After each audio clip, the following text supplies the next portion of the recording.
everyone. Thank you for having me today. I have a short speech. Today we find ourselves at a crossroads. Our leader, who has been with us through so many battles and challenges, has been sidelined. We've lost a steady voice, a guiding hand, a trusted ally, and yet, as I look around this room, I don't see a team that has been defeated or weakened. I see a team that is as strong as ever. Why? Because this team was built on more than one person's shoulders. We were forged through shared trials, through late nights and early mornings, through victories and setbacks that each of us faced together. Our leader helped lay the foundation, yes, but it is each of us together who built these walls, who made this team a family. We are still here, we still stand. And if there's one thing I know about this team, it's that we don't give up. We don't break down, we adapt. We find strength in each other. We move forward, no matter what stands in our way.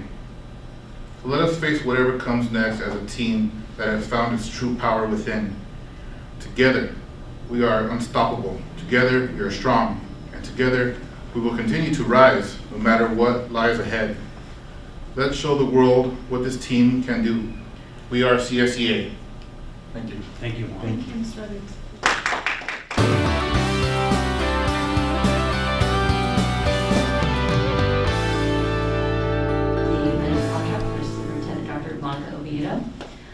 Term of employment, so effective July 1, 2024. The term of the agreement is hereby extended through and including June 30th, 2028. And compensation with a satisfactory evaluation by the board. Superintendent's annual salary shall be increased by the same percentage increase in salary and bonus granted to any employee exclusive bargaining unit. If bonus is granted, it shall not increase the base salary. The base annual salary of the superintendent shall be $336,933.12. And 12 cents. To the 12 penny. cents. Mr. Lopez, do you have your hand up? I'm just looking for the 12 cents. Oh, okay. Good evening. Thank you for having us. We'll let the music do the talking, and then we have two selections for you tonight. And so I'd love to chat with you briefly and have the students introduce themselves in between the two songs.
Perhaps a little early for Christmas music, but my wife made me get the decorations out anyway, so here we are.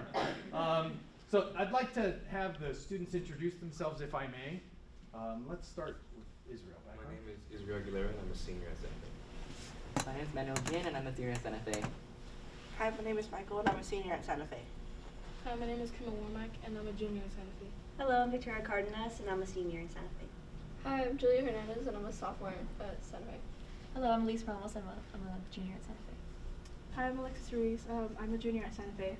Hi, I'm Olivia Martinez, and I'm a sophomore at Santa Fe High.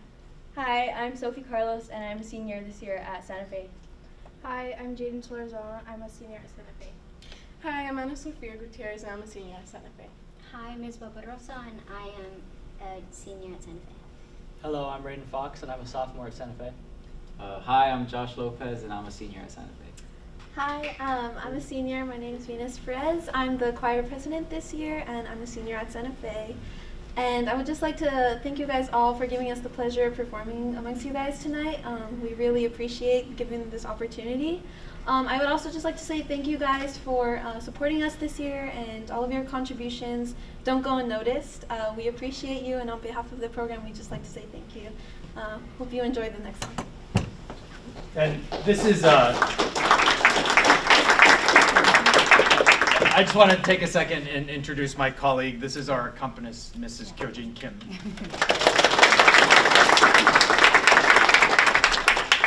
So that was Bell Carol. That was one of the holiday pieces we're preparing for our winter concert.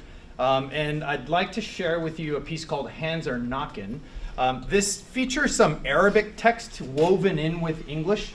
And the Arabic text refers to brotherhood and collaboration and working together. I'm really proud of the work that these young people do, and I understand that that there was just a special board meeting about student well-being. And I could tell you without a doubt, and not because I'm the teacher, but just because of the power of music and working together, that for some of these students, that making music is where they find solace and belonging and peace. And so can't thank you enough for all of your support. This is Hands Are Knockin'.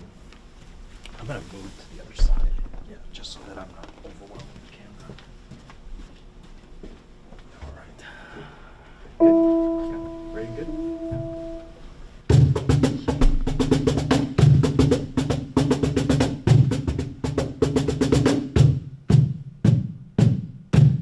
Naftahu atanana, alhamdulillah. Naftahu kulubana,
October 8th. It's so moved by Mr. Lopez, seconded by Ms. Conchola.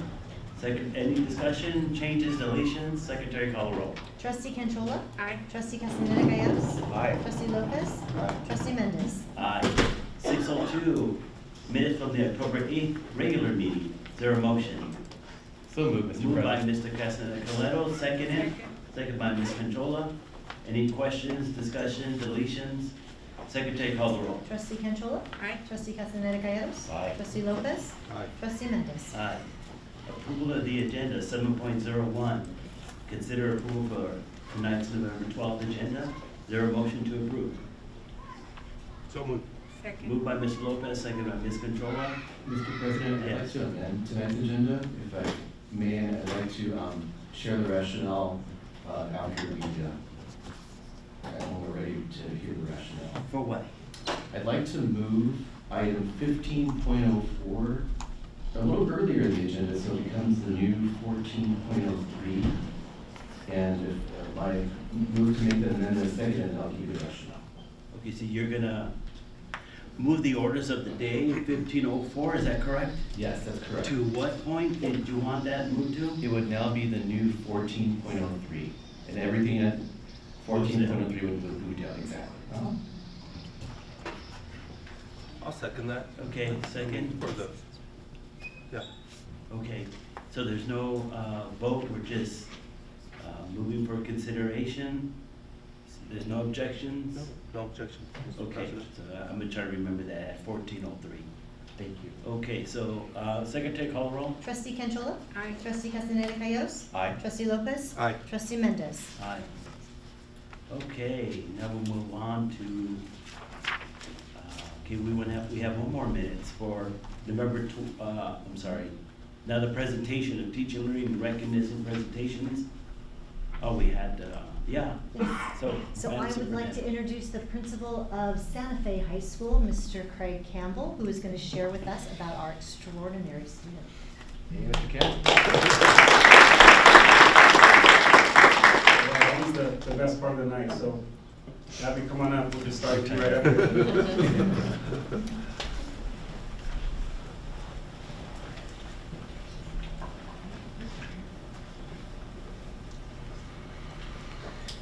All right, good evening, esteemed board, cabinet, superintendent, Dr. Oviedo. It's with great pleasure that I get to stand here tonight to talk to you about one of our outstanding students at Santa Fe High, Abigail Satina, also known as Abby. So we're gonna talk a little bit about you. Are you gonna be okay with that? Yes. Okay, good. All right. So let me start by saying, like, Abby is not your standard average high school student. She's taken advantage of everything high schools had to offer. We talk about activities, we talk about athletics, we talk about academics, and she's done all of those things, and she's done it all with grace and done it really, really well. Let me talk to you a little bit about some of those things. So 2 years on National Honor Society, ASB Spirit Coordinator last year, an Algebra 1 tutor during her sophomore year, Miss Santa Fe Springs Princess 2 years in a row, her sophomore year and her junior year, 4 years of varsity volleyball, but 2 years as a captain, 3 years of varsity basketball and 2 years as a captain. She did a real estate internship. How'd you like that? Amazing. She wants to be in commercial real estate. She did a commercial real estate internship. And she is currently our ASB president. So I asked some teachers, right, which is what I normally do, ask teachers, I say, tell me a little bit about this person. Now, I know her differently than they know her. Obviously, they have her in class every single day. And so Coach Gay, Abby's an outstanding athlete. Her leadership, love of the game, and drive helped us become league champions this year. Her dedication to athletics and academics is the reason why she's so special to Coach Gay as well as to Santa Fe High. Ms. Gladfelter, I've known Abby since her freshman year. Had her in Algebra 1, had her again in Algebra 2. She's watched her grow into a mature, respectful, and kind young lady. I knew her as a great leader in my math class because she was always willing to help her peers. Now as her ASB advisor, she enjoys seeing her take leadership and guide the cabinet while maintaining all A's in her classes and being an outstanding athlete. I'm so proud of her and look forward to her bright future after high school. Congrats, Abby, you deserve this, Ms. Gladfelter. Mr. Fernandez, who's here in the audience with us. As the president of our ASB, Abby's shown remarkable leadership skills, guiding our student body with vision, empathy, and integrity. She's been instrumental in organizing school events, promoting her school spirit, fostering a sense of family in the Santa Fe community. Her commitment to serving others and making a positive impact on our school culture is truly inspiring. Mr. Fernandez. And lastly, Mr. Stratton. Abby's an incredibly positive and diligent student. Being ASB president means she has an extensive demand on her time and attention.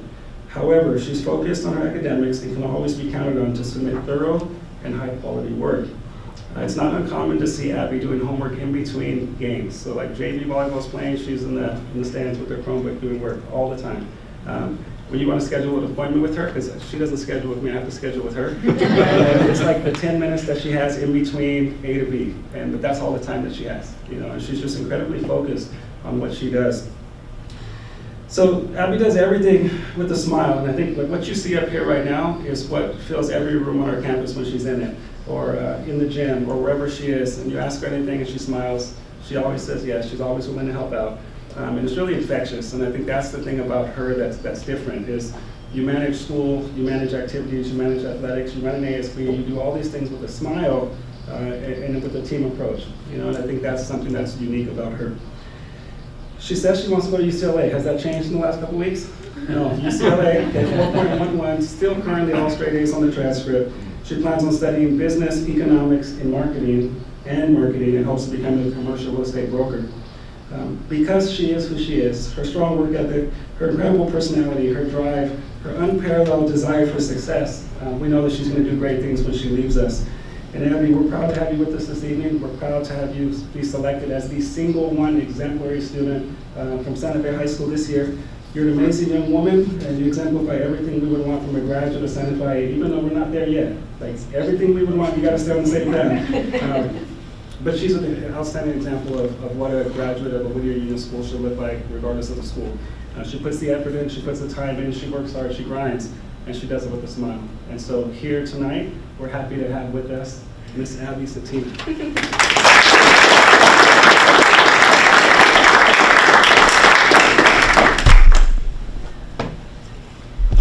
So hello, my name is Abigail Satina. I do go by Abby. And so right here in the crowd, I have my dad, my mom, my grandma, and my little sister, Hannah. So I wanted to just say thank you to them. But, so I am currently a senior at Santa Fe High School. I did want to start off by thanking the cabinet, Superintendent Dr. Oviedo, and the Whittier Union High School Board of Trustees for honoring me tonight. So reflecting on my 4 years here at Santa Fe, I have felt truly honored to being able to call Santa Fe High School my home. And while it is bittersweet to realize that this is my final year, I know that I will always carry the spirit of being a chief in my heart. I take pride in my contributions to the vibrant culture on campus through my participation in athletics, academics, and activities.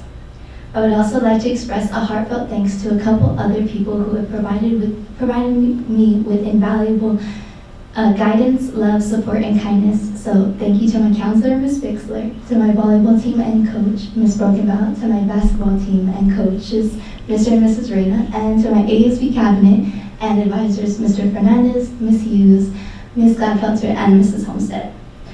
Each of these individuals have played a significant role in making Santa Fe High School truly special to me. So, and above all, I would like to thank my dad for being my greatest supporter. He has always supported me to do everything I wanted, whether it was to join a sport, participate in student leadership, or partake in a pageant. He always encouraged me and ensured that I had everything I needed to succeed. So, thank you all to everyone who have made this experience truly unforgettable.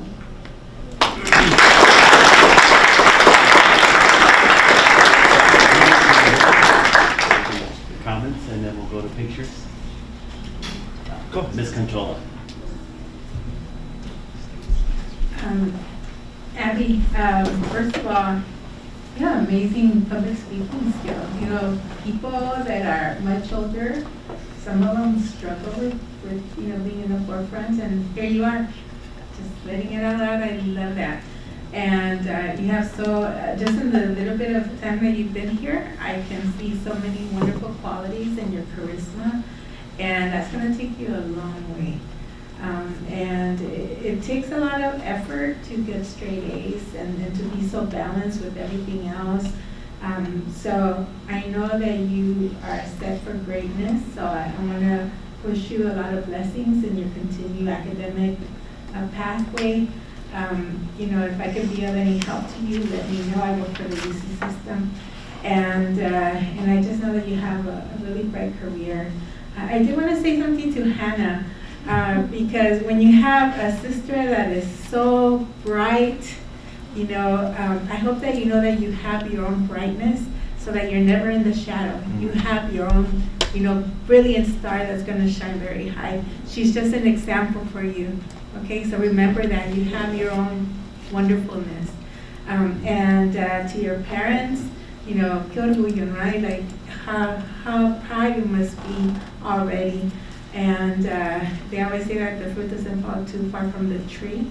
And so I know that a lot of the great qualities are inherited and have been built because of your support. And so thank you for being amazing parents that other people can follow as an example. And again, you know, just continued success and continue shining so bright. Thank you. Mr. Lopez? Oh, sure. Abby, congratulations first and foremost on your success. You're definitely a machine, okay? You're definitely a machine, and what I mean by that, you get things done, okay? You get things done. You're getting the grades. You're involved in everything. You're being successful. So I just want to, you know, kudos to Mr. Fernandez for doing the great work. I appreciate it. And this is one unique situation. First time that I've been here, a student has actually recognized their father for their work. So thank you for that. Thank you for that. I appreciate that. I know mothers matter, of course, but thank you for highlighting his efforts as well. And I'm looking forward to your graduation speech. Thank you. Mr. Castaneda. Thank you, Mr. President. Abby, congratulations. I agree with everything my colleagues have shared so far. And the observation that I made when I walked in and you greeted me, you're one of the few that actually turned around and greeted me today. Usually it's the other way around. And you just have such a presence. You walk like you belong here, and you do belong here, but you just have this poise and this presence that my colleagues have described.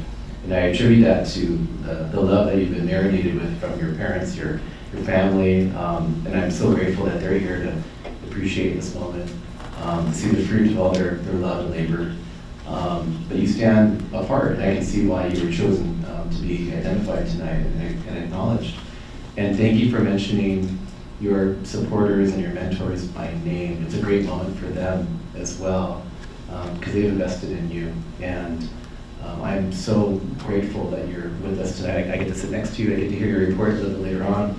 But congratulations on all your success. Not just on what you've accomplished, but on the person you are. That's really impressive. Ms. Abigail, congratulations. Mr. Campbell was right.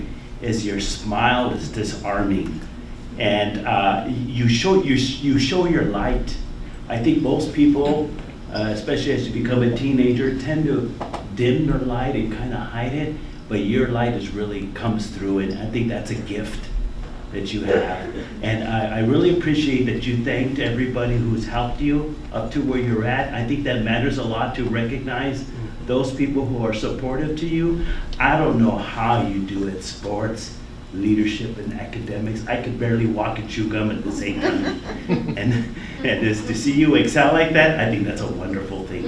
And I wish you the best of luck. I know you're gonna do well, but with your smile and your confidence, you're gonna be able to have doors open for you, not have to break them down so much. So again, congratulations, and come join us for a picture, and then join us at the dais.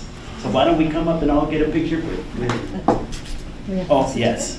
We'll present the certificate. Go ahead, go now. So we're going to have a few different photos. The first will be with you and the board as Mr. Mendez, President Mendez shares with you the certificate.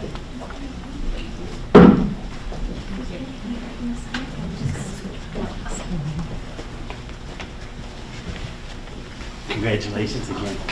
You can sit down. Very good. Come in closer. How do we look? Okay, ready? Second. Okay, beautiful. 1, 2, 3. One more. Okay. Good. Now family. Now Hold on, family. hold on, hold on, hold on. If you want to take a picture. Oh, Mr. Fernandez, of course. Excuse me. Mr. Russell. Oh, of course. Sorry. Oh, no, he's here. Thank you. Ready? 1, 2, 3. Thank you. And the next one is just with Abby by herself. Okay. And then after that, we'd love for all of Abby's family. All right, ready? 1, 2, Really walking you 3. down. One more. We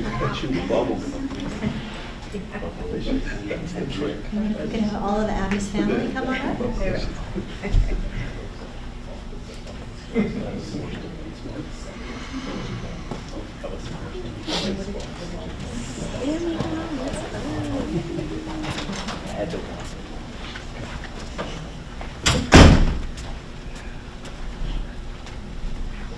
We can shift over just one step to this side. Yeah, there you go. Perfect. Hold on, just 1 second. Okay, ready? 1, 2, 3. One more. 1, 2, 3. And as Mr. Campbell and Mr. Fernandez take that photo, I'm going to ask if everyone from the Santa Fe family that's here to support Abby could come up for this next photo. You'll have to really squeeze in tight so I can see a lot of her ASB family that is here, counselors and staff that are here. Please come up. Be sure to fill in between Abby's placard and Mr. Jamero's placard. If you're tall, please make a second row. If we could make a second row for Mr. Flores and Mr. No, I'm going to be on the edge. Those in the center. Really in tight. Second row. We're going to need Ms. Steschler and Ms. Lupion and Ms. Vasquez to come on in tight.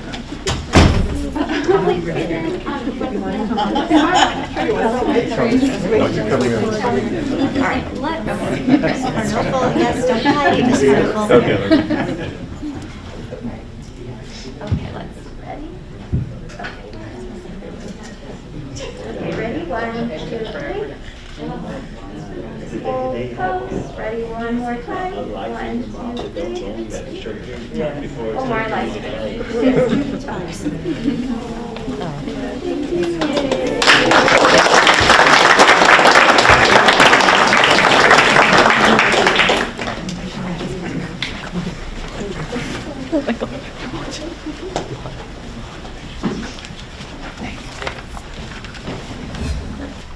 As Santa Fe High School approaches the end of the first semester, we look forward to a successful and fun activities that will commence beautifully in the second semester. The first topic I would like to go over is fall sports. This year, we are so grateful to the Board of Trustees for the implementation of the first girls flag football team and league on campus. This sport allowed girls from all different backgrounds and sports to come together to participate in this steadily growing sport. In addition, we were thrilled to report that our fall sports, including football, girls tennis, girls golf, girls volleyball, boys water polo, and cross country, have all excelled in their seasons and made an impressive playoff run. We take immense pride in these accomplishments and are eager to see what our winter sports have in store for us. The next item is our Make a Difference game. So this Thursday on November 14th, we will be having our special education program known as Chieftain Friends take the field alongside our varsity baseball team in an exhilarating 3-inning baseball game. This event allows our Chieftain Friends to get a chance to steal the show and steal those bases. We are thrilled to have brought this particular event back, as the last time it took place was before the pandemic. Attendees can look forward to engaging events with games, music sponsored by Power 106, and delicious food. This is an incredible opportunity to get everyone on campus involved. And the last item we're going to talk about is our canned food drive. So as we approach the holiday season, Santa Fe High School partners with the City of Santa Fe Springs to collect about 1,800 cans to better assist our community. Students can contribute cans in their second period classes, and the classes will receive incentives based on the number of cans collected per student. The drive will conclude tomorrow, and we will package and transfer the donations to the Gus Velasco Neighborhood Center. Very good, thank you very much. And we'll now start with our employee representatives, Mr. Francis.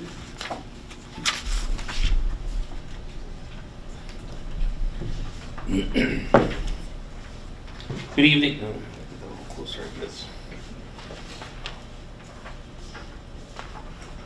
Good evening, family, friends, administrators, trustees, and honored guests. I'd like to thank all of my WSEA brothers, sisters, and their families for joining me tonight. It is my privilege to speak on behalf of the dedicated and passionate educators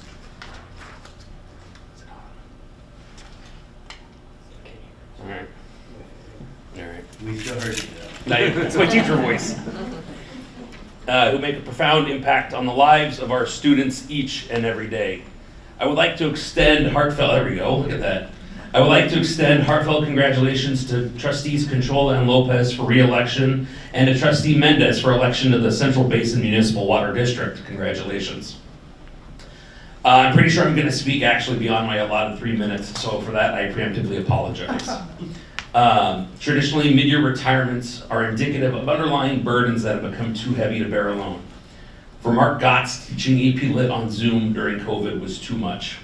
Earlier this month, Cynthia Garcia, the Expanded Horizons clerk at Whittier High School, retired after 36 years. I remember being a student at Whittier High School and seeing Mrs. Garcia work her magic. When I was hired as a teacher, I was pleasantly surprised to see that Cynthia was still at Whittier. Past few years, I've been privileged to work with both Whittier's One Thing and EL students, and Cynthia always made sure that I had everything necessary to ensure student success. And it breaks my heart and raises an eyebrow to see her retire mid-year and miss out on the recognition she truly deserves for decades of hard work.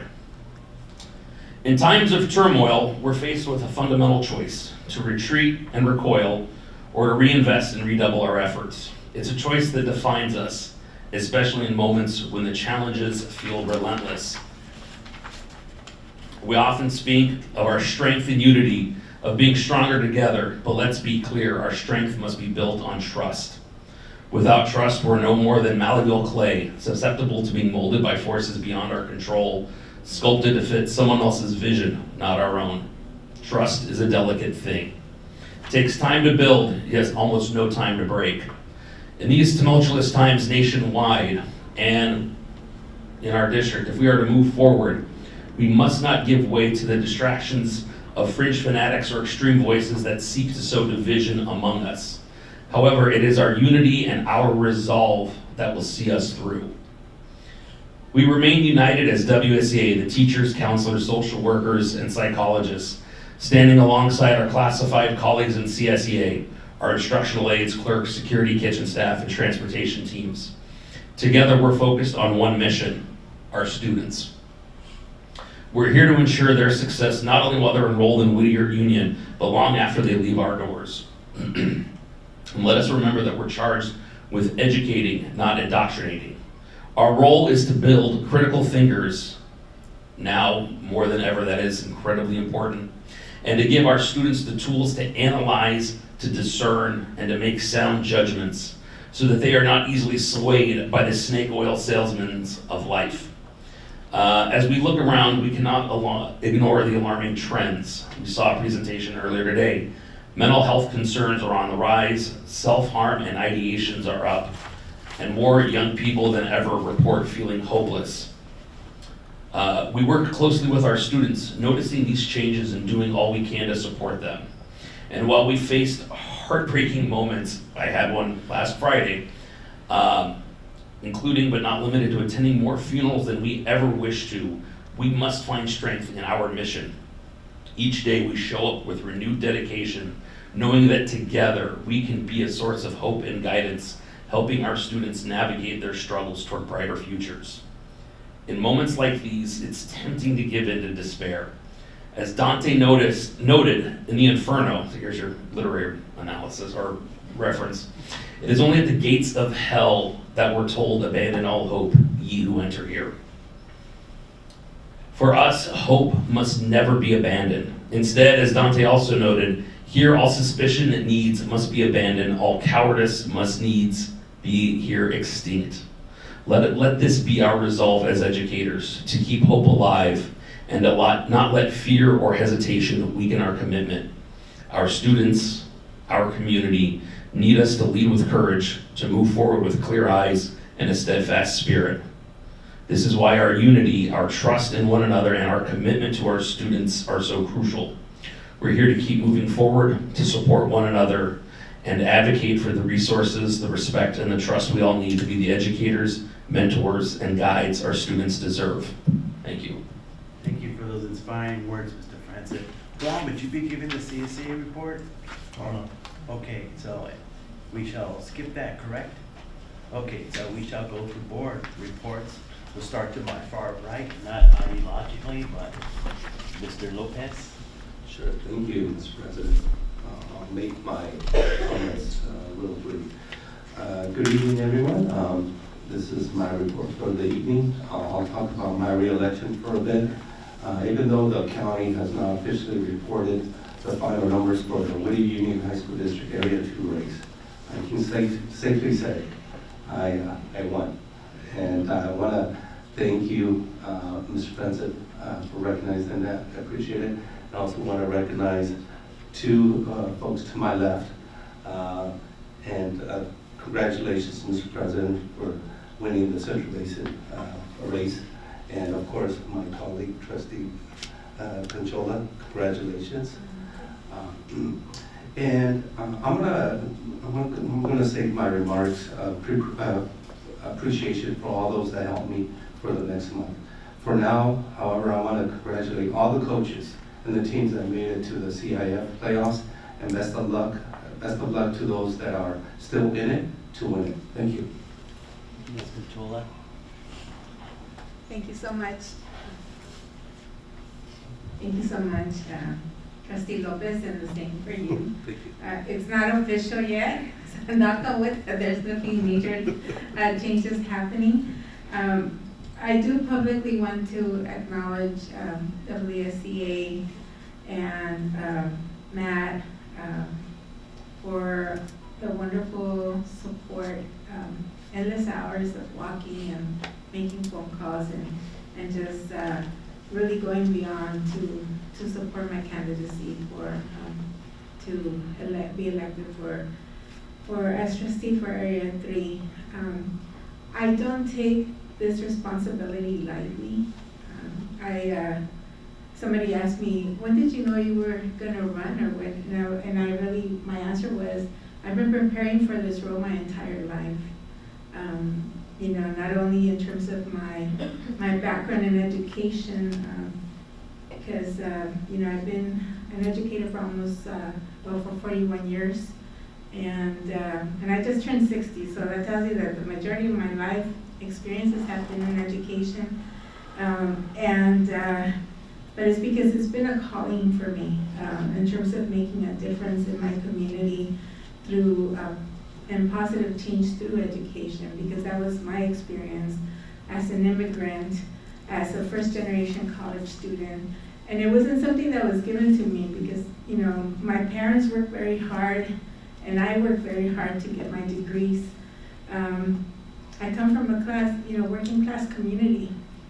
My biological father was a farm worker. My mother and I call my dad, the man that raised me, were factory workers, and so their hard labor has now allowed me to serve in this capacity and be part of this dyad. I serve my community. Perhaps I don't have, hundreds of years of history in Santa Fe Springs, but I'll tell you that my heart has been here since my family moved here in 1979. I'm a product of Whittier Union. I'm a product of Pioneer High School. My daughter is a graduate of Pioneer High School. My son will be attending Santa Fe High School next year, God willing, and he's currently at Alex Center Middle School. All of that is in my community, in Santa Fe Springs, where my home is, where I decided to build my home and to be my home. Because I lived in Riverside for a long time, and Riverside embraced me, but I chose to come back. I chose to be here, because this is my roots. This is my foundation. This is where my brothers and sisters live. This is where my parents raised us. And so I feel like I owe my community the best of who I can be to serve them in terms of education capacity. I want to see our scholars reach their highest potential, whether it's through education or through other options, but I want to make sure that they have those options. I want to make sure that they have those opportunities so that they can make those choices for their better futures. I don't want us to be successful at panzazo, out of circumstance, because to some degree that was my experience coming from East LA originally and then into Whittier Union. It wasn't until I was in Whittier Union that I really got all the academic support that I felt that I really needed. And so I attribute my success to this wonderful district. I'm very blessed to be able to serve again on this dyad. And again, I will continue serving from a place of cariño for my community, and a place of a lot of respect for our parents, and a place of hope for our students. And yes, I am getting emotional because serving on this school district is, I think, what my parents dreamt all along, coming as undocumented immigrants to this country and giving us, my brothers and sisters and I, hope and opportunities, and that's exactly what has happened. So in any case, in terms of this last month, there was a lot of activities, a lot of focus on trying to get reelected, and again, my true, place of gratitude to WSCA, to all the membership, to Matt. And so I had the privilege of attending several State of the Cities. One of them was for Santa Fe Springs, also for Norwalk and Whittier. And I have to tell you that at every single one of those activities, the contributions and the partnership of Whittier Union High School District were elevated. And I'm just very proud of the work that happens at our schools and with our students. Also, I had the opportunity to attend the trunk or treat at Los Nietos Middle School. It was a district-wide event. There was like they said something like 1,300 students that went through the candies. And it was very enjoyable, and several people said, oh, it's the first time that Whittier Union participates. It won't be the last. The students had a wonderful time. They're a feeder school. We want to make sure we continue that partnership. And then also, all wonderful positive things. I did get asked by two different constituents in terms of Mr. Mendez's election to the Central Basin Board, if that was going to be a conflict. I don't think it is, but because the question was posed to me, I do want to see if we could get, legal counsel to just confirm what my suspicions are, right? I said I would make sure that we got an answer on that, so I just wanted to bring that up. And but again, thank you so much for the opportunity to serve. And I'm just very grateful to all of the community, especially those that voted for both my colleagues to be again and continue this work. Thank you so much. Mr. Casanova. Thank you, Mr. President. Just want to start by congratulating Trustee Lopez on your re-election, and Trustee Conchola on your election to the board to serve your own term out right after your appointment. And it's a wonderful thing to be validated by the voters and to see your name on the ballot and to tell your family and to have them call you, hey, I saw your name on the ballot, I voted for you. That's the best feeling in the world. And both of you recognize rightfully so that it takes a village. And so I look forward to continuing service with both of you. Thank you.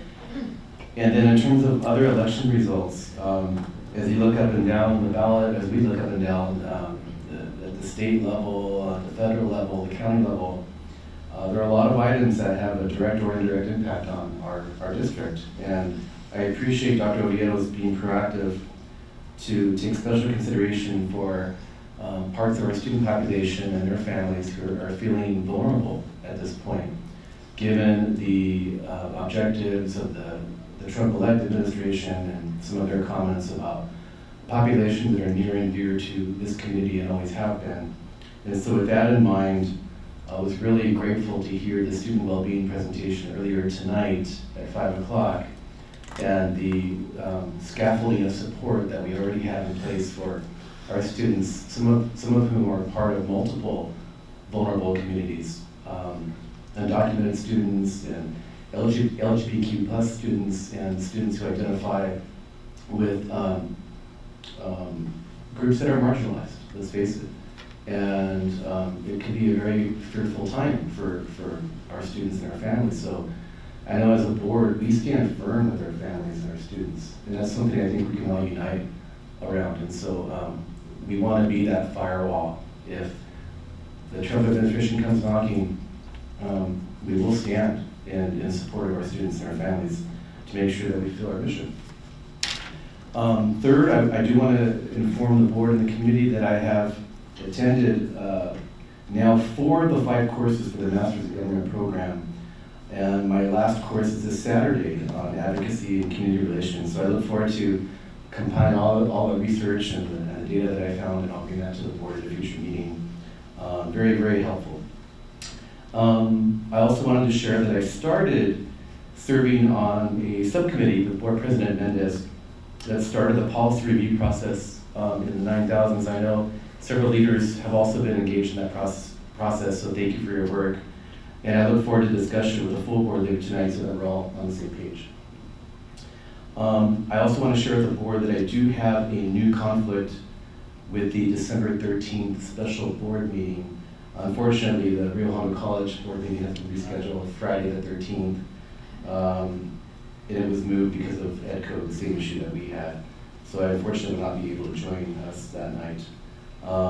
And last but not least, as I was reviewing the board agenda, I looked at the seniority list for classified and certificated, and I noticed a name there that was familiar, and there's a milestone coming up, and I'm talking about Olga Cedillo. I'm not going to say how many years, but I was really impressed to see you start in 1985, so you can do the math. So you've got a milestone coming up. And I think it's important that we as a board recognize the contributions of Olga in her multiple hats, but especially in the hat she wears now. And let's face it, this year alone, we've given you a lot of demands. We've had a lot of board meetings, a lot of study sessions. It's a lot of heavy lifting that impacts both Dr. Oviedo and yourself and the entire superintendent's office and team and cabinet as well. But I just want to thank you for all of your work, and I hope that we can recognize you a little more formally next year when you hit your big milestone. So thank you for all you do, Olga. I conclude my comments. Well, I want to congratulate Mr. Lopez to his re-election. Congratulations. Thank you. Ms. Conchola, congratulations. There's nothing like getting the affirmation from voters on where you're at. And I remember when you interviewed on the board, you had a 5-0 vote. And so that is the first indication that congratulations on getting the voters' affirmation to do that. I have a passion for education. It's a privilege to be here at Whittier Union, to work in education. I spent 21 years at Rio Hondo College Board, and coming to Whittier Union, it was a different universe. It was just a different way of doing things. I'm not used to engaging with parents. With students, I've always done that, but this is a very unique place. And my family history goes back over 100 years in this area, and so it's a privilege to be here. But I'm semi-retired. I have a program in a local school where I provide meditation and karate every morning to children in elementary schools, at 12 elementary schools with my staff simultaneously. So it's a privilege to work with children. But I have another side of me. So at Sacramento State, where I studied government, water policy was something just about everyone took, because water is important in politics and in California. So I took it upon myself, and working part-time to run for the water board. Water is so important to Southern California, living in an arid, basically desert. So I ran and I won, and I'm on the water board. And so I'm also, what kind of led to that is I'm a certified California naturalist and certified California climate steward. So I have these sides of policy that I'm so interested in. When I worked for Grace Napolitano, water and natural resources were her focus. So I got to get into policy doing that for her. So I ran, I won, and so now I'll be doing two things that fit perfectly in my schedule. Is I'll be able to guarantee that our water is quality and ample supply here for this 16 cities that it currently represents. There's no conflict. Currently, there are several trustees that sit on community college and K through 12 boards that sit on the water. It would be a conflict if I was on the city council and being on the water board. But education and water are almost two different universes. But it's such a privilege to be able to do both. And in this occasion, I'm able to walk and chew gum at the same time. So I'm going to be able to do that. It's a privilege to do both. I'm passionate about both. I'm passionate about education, and my 23 years of service kind of shows that. And so I'm looking forward to doing work here and focusing on what we need to do here. And then I'll put on my hat elsewhere for water. But so this past month, we went to the Santa Fe Springs City Council annual report, and the city has always had a good relationship with Whittier Union, and we're so privileged to be present in their city governance. And I'm very proud of the relationship that we have with the city of Santa Fe Springs. And thank you, Mr. Campbell. We did the Red Ribbon Week. Thank you, Olga, for getting us those toys to throw at kids. It was a zoo. These kids fight for those toys. So we had to ration our toys to hand out, but Red Ribbon was a very nice event, so thank you for doing that. And I'll be at Santa Fe High School tomorrow to visit you, to report. So just in April, we visited all the high schools, and we got some feedback from students on what they thought needs to be improved at Santa Fe, and they gave us a list. And they were so well organized. I don't think you at Santa Fe Springs are as surprised as that when I asked students, can we get some feedback? They broke up into groups, they did some work, and they came back and gave us their feedback. It was so well organized. I was just in awe that these young people are able to break apart, brainstorm, and give us some stuff to work on. And we did work on some things, so you'll get that report tomorrow, Abigail. So I'm done. We'll go on to district events. Madam Superintendent. So starting tomorrow through Friday, the principals and most of the cabinet are going to be going down to the AXA Leadership Summit. So we're looking forward to sharing best practices with other schools from across the state of California. Mrs. Bozigian has elected to stay back, and she'll support any items that may come up while we're down in San Diego. I'm looking forward to seeing most of you in Anaheim on December 5th and 6th. I do, as Trustee Castellanos said, that there are some conflicts that are arising with our special meetings in December. So I will be looking to reach out to you. The board's self-evaluation, it is CSBA's recommendation that we have full participation of the board, and so we want to make sure, and that was the only date that the facilitator was available. We do still have two teams that are in the playoffs for football. Pioneer High School Titans are playing against Bolsa Grande, and they will be down at La Quinta High School. And Lucerna High School, I believe, is playing Rio Mesa High School in the Oxnard area. But they are playing at Thorstensen Stadium. And then, let's see what else. December 12th, we do have our District Choral Festival. December 14th is our Christmas parade. I do have a mariachi update for you. A survey went out district-wide to all of our students and their families to find interest, to see where the interest lies. And then we will have a fuller report for you in the board weekly update, because there is a draft curriculum course of study that's been written, and instruments have actually already been purchased and have arrived. So we're looking forward to proceeding with that. And that, I believe, Thanksgiving week, our schools will be closed the week of November 25th to celebrate the holiday. That concludes my report, and our student representative would love to have opportunity on the next item, if you will. Oh, of course. So we're now on consent calendar, right? So would you like to move the consent calendar? Yes, I'd like to move for approval. Oh, great. So I'll second that. moved, seconded by Mr. Lopez. Any discussion, removal, not discussion, removal or changes? Any pulls? No pulls? Secretary, call the roll. Trustee Canchola? Aye. Trustee Castaneda Calleros? Aye. Trustee Lopez? Aye. Trustee Satina? Aye. And Trustee Mendez? Aye. Very good. Good job. Okay, so now we'll go on to 14 proposals and discussions. And so we have, okay, 1403. Review and discuss consideration of 2 adult school courses of study. To share a little bit more about this item is Mrs. Bozitia. Thank you, Dr. Oviedo. This evening we have 2 adult school courses being brought for your review. The first is Careers in Education, Paraprofessionals, and second is Artificial Intelligence, AI Essentials. Both are career path courses that prepare students for high-demand fields. The AI Essentials course teaches responsible artificial intelligence use for workplace enhancement. The Paraprofessional Education course prepares students to support TK through 12 classroom instruction.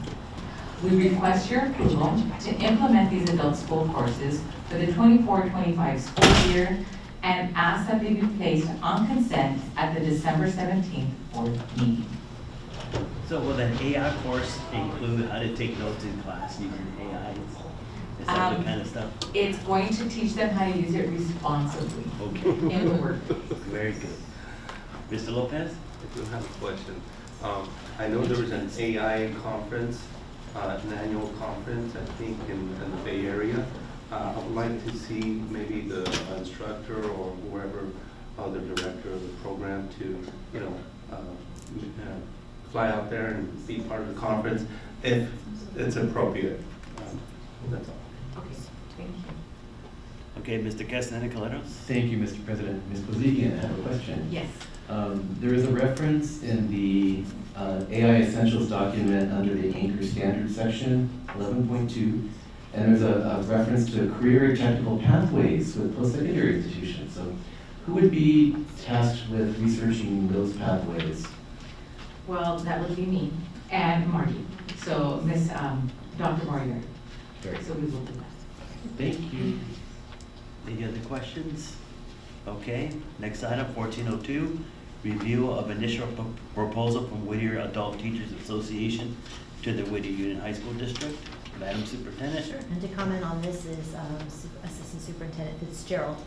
Yes, thank you very much. So tonight we have Fred Wada, their Sunshine article, so we'll be able to open negotiations. We've sent out some dates, so we look forward to meeting with each of our associations in the 9 weeks. Oh, very good, thank you. Okay, now we'll move on to the new 1403, which is 1504, correct? Yes. Yes. Okay, so we consider approval to select 2 board members to form subcommittee to review board policies. Is there a motion to approve? So, Is that a proposal? Motion? Well, it's from new business, so it's an action item. it is. So just if I may speak to the item before So there was confusion on our part of analyzing the minutes, and so our understanding was that trustee Hokenchola and trustee Mendez were going to participate with trustee Castaneda Calleros being, jumping in if Ms. Kenchola could not. But after listening to the audio recording of that, that was not accurate analysis in the minutes that were approved by the board back in October. The board minutes were approved for the September meeting. And so in order to rectify this, I think that also this item at that time was under proposals and discussions rather than an action item. So we would request that we formally choose 2 members to serve on a subcommittee, and also have a plan for an alternative should one of those 2 members not be able to serve. So with that, I would open it up for your discussion and selection. Mr. President, are we, if we're gonna take action, shouldn't this item be at new business? Because Yes. again, are we repeating the same mistake we did last time? That's correct. So we took something out of new business and action items and put it in proposals and discussions. Yeah, it was a little odd. Sure, and I can explain my rationale if I may. Sure. Okay, so I thought it'd be helpful to have the board be clear on who's going to be involved moving forward. And I think that'd be helpful because if it's not going to be me, it's okay if it's not, but if it's not going to be me, and I was part of the original mix, then when we get to items 14.03, 14.04, 14.05, with 607, that's the part where the board is going to be relying on you and I, Mr. Mendez, because we spent 3+ hours already together. And then I don't want to also forget the time that Ms. Controla spent. But I think we've had at least 2 meetings so far, and we actually have a 3rd scheduled, right? December 2nd. So it would be helpful for my participation if I could then, if I'm going to be continuing on the subcommittee, then I think it'll be a little more logical if we identify the subcommittee first before we start going through each of our board policies to get feedback from the board. Does that make sense? Does that answer your question? No, again, my question is, are we repeating the same mistake? That's correct. So how trustee can we Castaneda rectify Calleros, this? I think what we needed to do was move that to the top of new business. Oh, I see, but you're getting a recommendation for 1401. So, well, okay, it's still an item of new business. So it's still an item of new business in that category. So Just out of order. we just have to ignore that the fact that it's been put up to 1403. It is an action item. So it's an action item in proposal and discussion. That's just the weirdness of how it occurred. And yeah. So an analogy, if I might, an analogy could be when we moved the action item of the Puente Hills Authority out of where it was placed in new business and to the front of the meeting, Yeah. so that we could accommodate the folks from the community that came and attended. You're It would right. be similar, so we're not renumbering Yeah. it, we're just reordering it Sure. to a place that makes Yeah. more sense to then the other items Yeah, for so- which we need. So we are considering an item, pull out a new business and put on proposal discussion, but that doesn't change the nature of the motion. So it's an action item. So it's an action item. Yeah. So this came about, I'll give you a little context about facts. And I don't want to get too much into it, but it is a part of our governance that we need to be aware of. So after the board meeting, we had appointed 2 members, and it was like the will of the board. And so on October 29th, I showed up early, and then Ms. Conchola showed up, and then Russell stepped in. And so that's where I kind of told both, oh, look, we can't all be here. three of us can't be here, one of us has to leave. And that's when it was explained to me that, that Russell was gonna rotate with Ms. Conchola, so she could go to work and he could step in. So that's what occurred. So then later, I was a little confused about that rotation idea. So I looked at the minutes, and the minutes said that the 3 board members were appointed. And I thought that was a little odd because I don't remember that happening, that occurring. So we had scheduled a meeting in the interim, and I had sent an email saying that I need to listen to the audio because I recall that we didn't do 3. And the superintendent and Russell had indicated to me that that's what it says in the minutes. So I did attend a meeting, and I called the superintendent to let her know that I still have not read that or listened to the audio, and I'm not sure whether we're doing something that fits our protocol. And so I looked at the minutes, and I have to believe what's in the minutes. So I called the superintendent, I called Russell, put me in the conference. I apologized because I was confused. I read the minutes, it said that 3 board members were appointed. I apologized, and I continued to meet with us.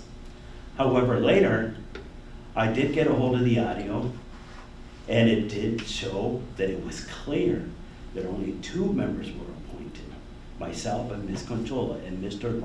Castaneda-Caleros gave up his seat, that he first was the one to ask to be appointed.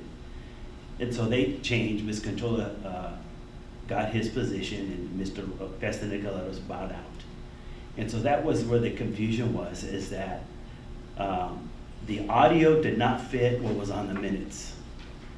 And that was a little odd because it was pretty clear what happened that meeting. So, so we're back here. We're gonna appoint, I've already been appointed. So it's gonna be worked out between the 2 of you on who's gonna be appointed, correct? And so, and then we could move on. So I don't know what your intention is, to give up the seat or? Yeah, so let me just back up for a second. So I had to leave that meeting at 10 a.m. Because of my responsibilities with my office that were unexpected, and I had to do a big presentation because my supervisor was out, and so anyways, so it was an unexpected reason. But given that that trustee Castaneda-Caleros has gone through the majority of the process, it makes more sense that he would continue to work, from my perspective, because he's been in communication with you in terms of really looking into all those policies that I didn't get a chance to really look at. And so it would benefit all of us because of the time that has already been invested for him to continue to work with you. Yeah. I don't disagree. It's just that the minutes were wrong, the audio was correct. That's what that's what the question was. It wasn't a question that you 2 decided to rotate. Is that 2 members were appointed, so now we have to correct. We have to, next meeting, bring the minutes back, correct the minutes, and start there.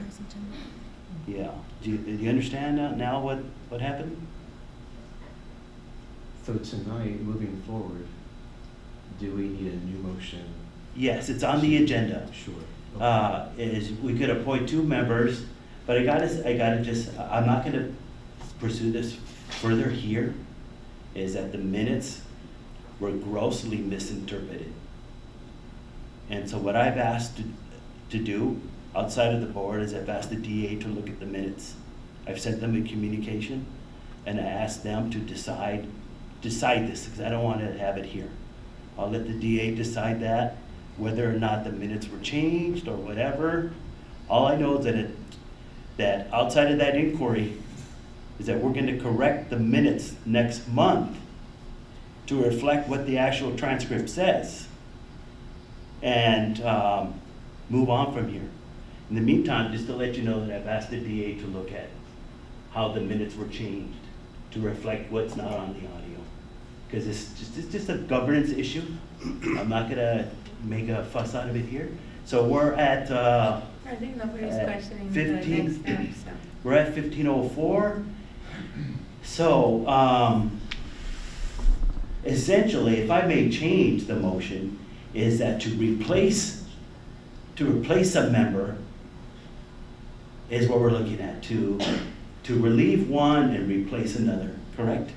And I would like to amend your amendment, because I think Dr. Oviedo had a really good suggestion about identifying an alternate in case life happens to either one of us. And I think we need to dig deep into our pool. Actually, that creates an issue. That creates a Brown Act issue. So we cannot have 3 board members that are privy to the same information that's going to be sent to the Board of Trustees. So it has to be 2. If that occurs again, then we have to bring it up back here and officially make the change, because 3 board members cannot be privy to the same policy changes. Okay, so if I understand correctly then, I do intend to continue serving, and I Well, we could schedule it. That's not going to be an issue. If you have a conflict, we can work that out. Yeah, so just to finish my thought though, so if a conflict were to come up with either one of us, then we would, the alternative would be just not to do that day. Instead of digging into the pool and identifying. Well, and it's just the 2 of us and the superintendent, so. Okay. I don't see, my schedule is, I teach from 7 a.m. to 8:30. I don't think that's ever going to be a conflict. So we'll have the flexibility to your schedule, and we'll just make it work. I don't think it'll ever be the case where someone else would have to step in. So we need a motion then? Yes, a motion to replace Ms. Conchola with Mr. Castaneda Galeros. That's right? That's fine with me. Okay. You just need a second. So I'll make that motion to replace Ms. Conchola with Mr. Castaneda Galeros on the Policy Review Committee. Is there a second? Second. Second. Questions, remarks, No, just. insults?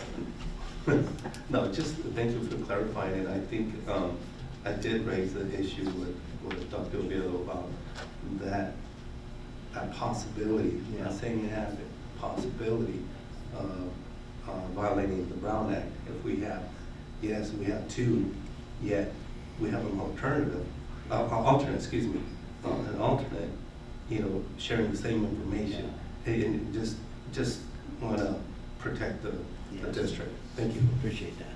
Okay, Secretary, call the roll. Trustee Canchola. Aye. Trustee Castaneda Calleros. Aye. Trustee Lopez. Aye. Trustee Mendez. Aye. So now we'll go back to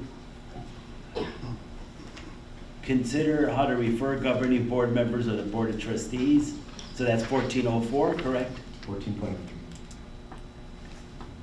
1403 was with the motion we just made. Oh, okay. Yeah, thank you.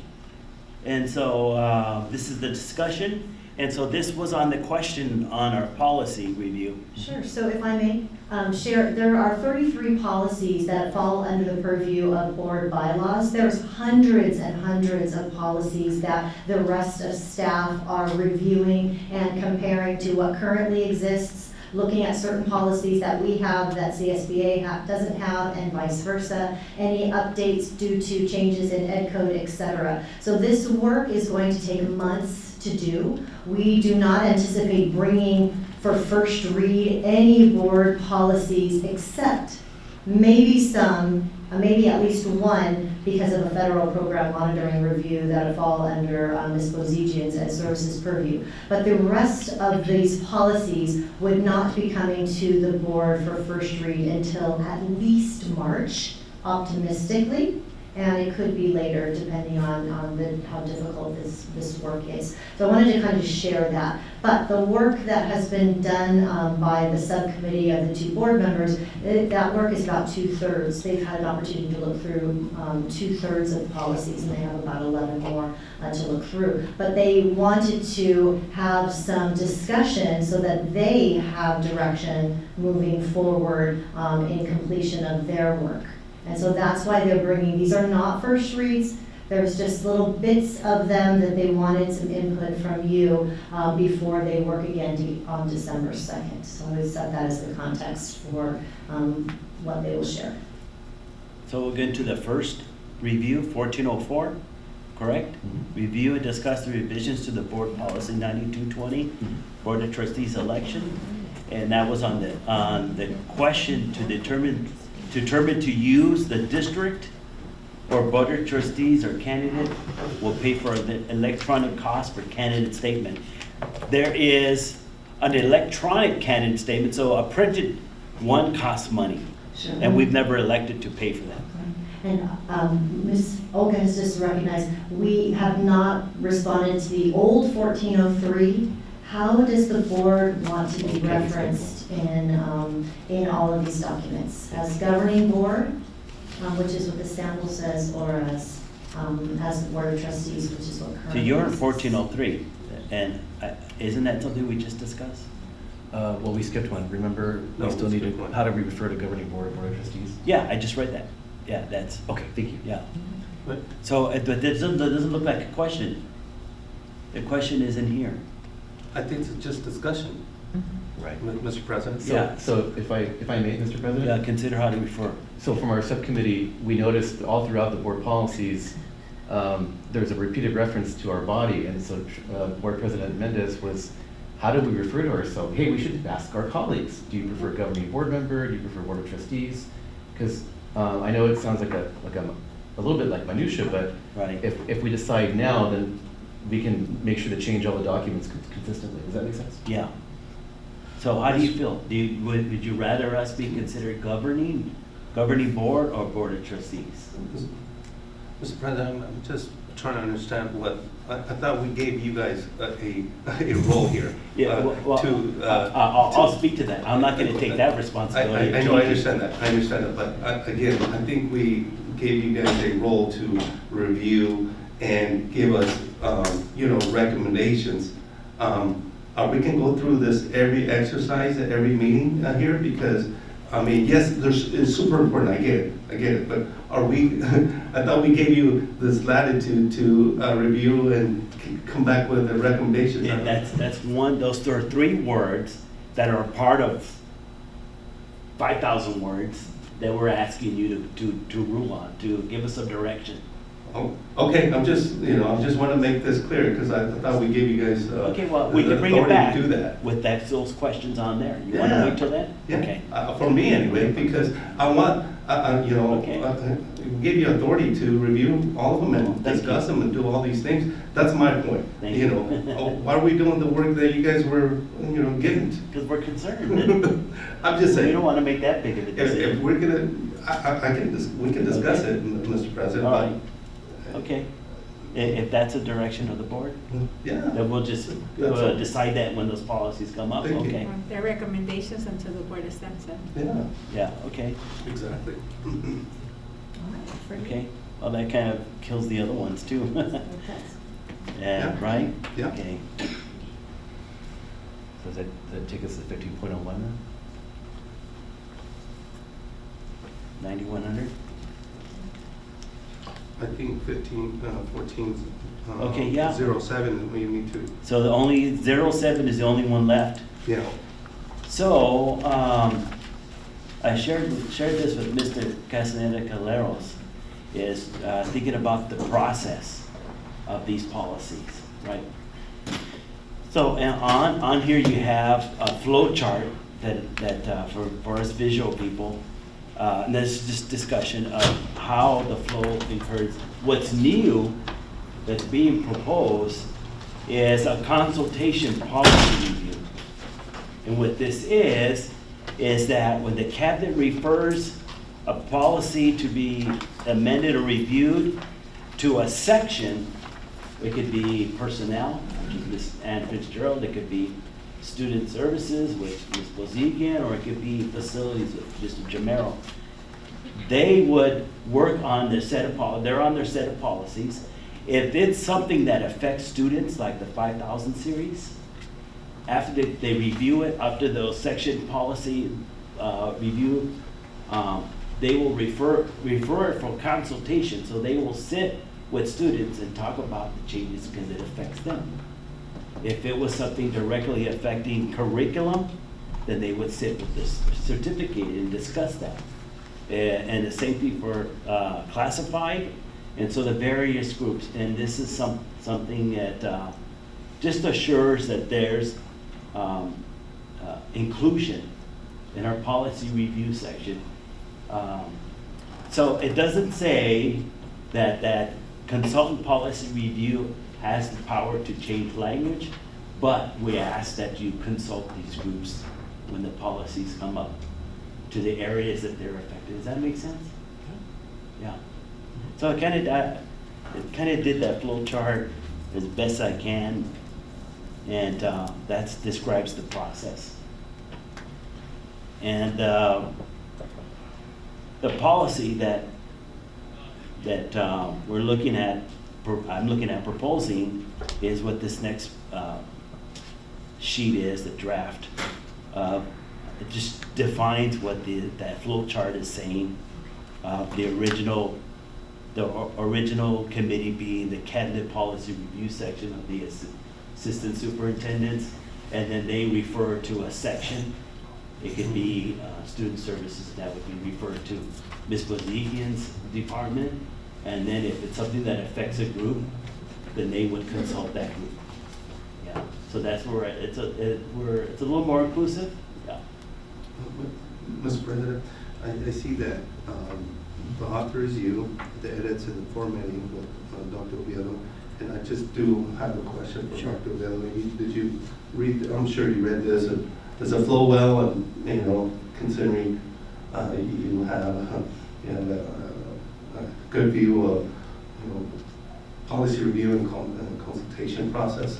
Sure. So I was my effort here was to capture President Mendez's flow in a narrative form, and so that was my only purpose in drafting it to look like this, is to identify the different committees that Mr. Mendez was looking to establish and what their committee, who would be comprised in those committees, and the number of people that would be on those committees.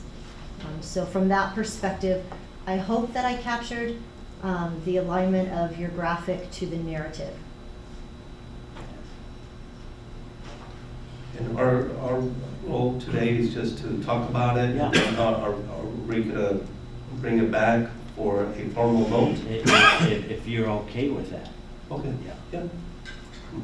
For me, I think the good thing about this is that our district will consult groups as it affects them.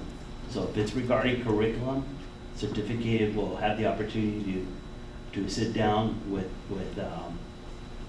the cabinet policy or the section reviews committee and discuss those changes as it affects them. And that applies to students, and that applies to classified. So that's the new thing, is we're putting it sort of in writing, that's some assurance from us, is that the various affected groups will have the opportunity to be consulted on policy changes. Yeah. Thank you. Yes, Mr. Councilman. Thank you very much, Mr. President. As another member of the subcommittee, I do want to recognize we did have a good opening discussion about what this would look like. And I think this captures a lot of what you had in mind.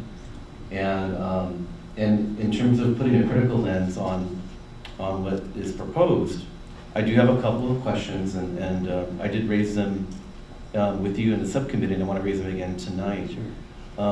And so I want to make sure that when we discuss that we're soliciting feedback and that we're not guaranteeing that what is going to be proposed is going to automatically become policy that's binding. I just don't want to disincentivize participation. And we did talk about that, so that's my first concern. And I'm saying this so that my colleagues can think about this too, our colleagues. My second question is if we need guardrails to be put in place to ensure that the board policies and board bylaws that result from this process do not become subject to the negotiations process, because I don't want to negotiate that away. That's the authority that we have as a board. Sure. And then third, And then these questions don't mean that I'm not in favor of this concept. They're just considerations, not oppositional. And third, what limits do we need to put in place in terms of time so that employees they're not away infinitely from their everyday duties? So I don't know if we need to like have a calendar attached to this. And, you know, and I'm getting ahead of myself. This is just a first draft, but eventually it'd be helpful to put like a schedule, like if this is going to happen in maybe in the middle of the fall semester or something along those lines, like I did this year. And then my last comment is, I wonder if it would be helpful to think of an alternative, and this could be me coming at this from a different angle, but I like an alternative proposal to be seen as an intermediate step before we graduate to this. And what if we set aside a day or 2 days or 3 days in the instructional calendar sometimes, and I said during the middle of the fall semester, where we invite representatives of all constituency groups to come together at the same time, or maybe not at the same time, but maybe like you said, at a defined time, like, okay, from 9 to 10, we're gonna talk about curriculum, so then we'd have our WSA partners involved, right? That's just an example. So that during this period, we can invite folks to the sections that's most relevant to their work, and I think that gets at what you were saying. So just wanted to offer those because I wanna make sure that our approach is focused and that the scope of work is narrow and it minimizes the chance that we cede our authority as a board. Absolutely, yeah, this is organic, and we hope to improve a process. You know, what I like about this is that this demonstrates that we're trying to be transparent, as we want everybody to understand what a process looks like. And we can work on it along the way. You know, I would, in the definition of a consultation policy review committee, is that would be like a 3-member group that would be consulted. And of course, that would have to deal with schedules and outside of teaching hours, I would suggest, right? So this could be, the cabinet could look at this and tell us what is workable, what's not, what Sure, we would measures be we happy could put. to analyze it from that perspective, and then come back with our recommendations and thoughts on whether or not it's workable. Yeah, and you have the committee to refer to discuss it with too. And so we'll just consider this to be organic and eventually move towards something. Mr.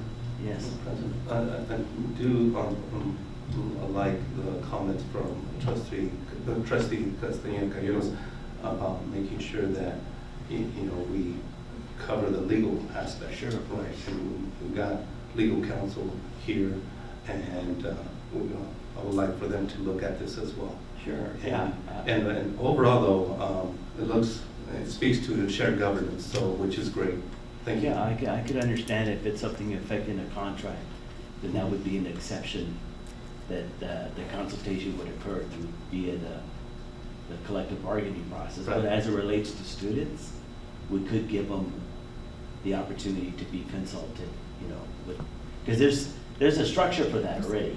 Is Right. they have the student advisory committee, and that any changes would be talked to them about it. They could go to their student bodies, get input, a month or 2 later, come back with their input and work that out with you, right? So, okay, so that's good. It's been aired, and we'll move on to the next new business. Consider expulsion of Whittier Union High School District student. Ms. Bozigian, you wanna? I'll do it. Okay. I move that pursuant to the requirements of Education Code Section 48918F, we accept the findings and recommendations of the Administrative Hearing Panel regarding the expulsion of Whittier High School number 206623. And so would the motion be to not expel, correct? It is an expulsion, but a suspended enforcement. Okay, so we can So- move so that moved. paper. Okay, moved by Mr. Lopez, No, it's moved by Ms. seconded by Ms. Conchola. There's confusion, let's No. just clarify. So Okay, there's- trustee Canchola moved it. Read the motion. Uh-huh. Yes. She I'll made the second that. motion. Okay, there we go. Okay, Secretary, call the roll. Trustee Canchola. Aye. Trustee Castaneda Calleros. Aye. Trustee Lopez. Aye. Trustee Mendez. Aye. Very good. Good luck to you, young friend. Okay. We'll now go on to consider approval of resolution number 242511, recognizing November as Native American History Month. And I'll read part of the whereas, and that's why I'm wearing my outfit today. Is whereas the Whittier High School District is committed to promoting awareness and understanding and respect for Native American heritage among our students, staff, and community. Whereas the Whittier Union High School District acknowledges that our schools are located on the ancestral lands of Gabrielino Tongva. Move on to the therefore be it resolved that the Whittier Union High School District Board of Trustees encourages all schools within the district to commemorate November as Native American Heritage Month with appropriate educational programs, activities, and ceremonies that acknowledge and celebrate the contributions of Native Americans to our nation and local community, including the use of Whittier Union High School District's land acknowledgement statement. And I'll go on to the last, number 5, calls upon all members of our education community to join in observing Native American History Month, passed and adopted. Okay, is there a motion to approve? I'll move it. Second. Second by Mr. Lopez. And I do have a question. Yes. I see the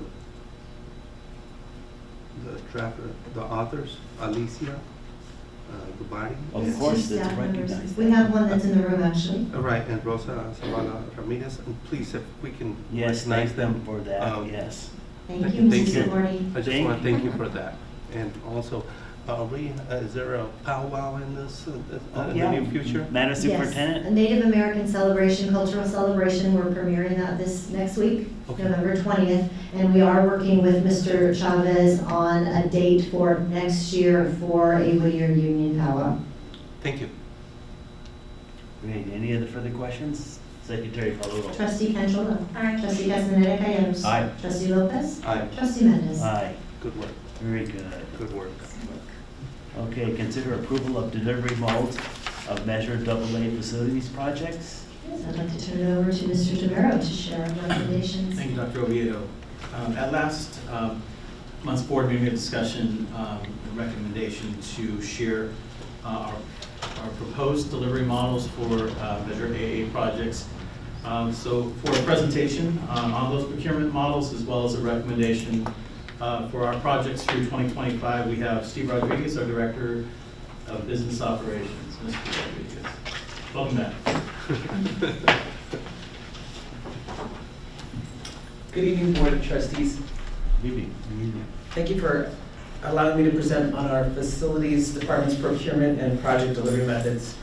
I'll outline the key models we utilize that are grounded in our core values that are safety and compliance, equity, and value. In terms of compliance, each method that we'll discuss this evening is tested. It's permissible under Ed Code and Public Contract Code. Each of them are reviewed on an annual basis, and to date, we have had 0 findings in our annual Measure AA audit. There's no right or wrong model, but there are models that best lend themselves to a project based on your scope, your timeline, your staffing, and ultimately your cost.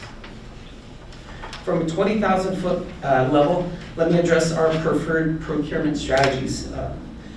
Starting on the left side, we actively leverage cooperative purchasing agreements. Typically that's for goods and materials, for things, for stuff.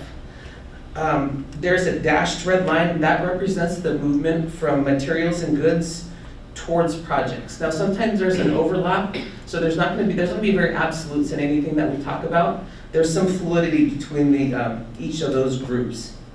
As the project scope increases, there are more and more opportunities for alternative delivery models based on the project's needs. Each of the models are competitively bid from that red line over. And really, each one is different based on where you want your risk to lie. And we'll talk about each of those as we get a little further into them. But we'll start with cooperative purchasing. The key aspects, they're efficient, and we're leveraging purchasing power. So these are pre-negotiated agreements. The terms that you will hear us use are CMAS, California Multiple Allowable Schedule. We have piggyback terms, where we use a contract from a previous district that they had negotiated. With their permission, we'll go ahead and jump onto that agreement. We'll bring that to board. We use Omnia. I think in our contracts today, we had a agreement through Omnia Services to procure dishwashers. And what it does is it gives us kind of the power of joining other people who are buying these, so we're getting better value, better price for these. The fit, these are for large M&O projects, and what is a large M&O project is also a small facilities project. So we're talking about $15,000 up to about $220,000. We pulled off successful projects. The field turf from the Santa Fe Athletic Field will be a CMAS project. The reason we CMAS that is we buy it directly from the vendor. We don't use the contractor to buy that, because if the contractor buys it for us, they're going to upcharge us. So we can go directly because that's a set price on that material. We are going to refinish the tennis courts over at Cal High. In the past, we've refinished the tennis courts at Santa Fe High School under a CMAS agreement. The Whittier locker room project, that's the photo on the bottom right, that was a piggyback agreement. Furniture we do all day long under piggybacks, and the Pioneer shade structure was a piggyback project as well. Moving on to CUPCA, this is really our large maintenance projects to our small facilities project. And the CUPCA stands for the California Uniform Construction Cost and Accounting Act. This is voluntary for public agencies. We opt into this program. And what this does is for your smaller construction project, it really streamlines the process.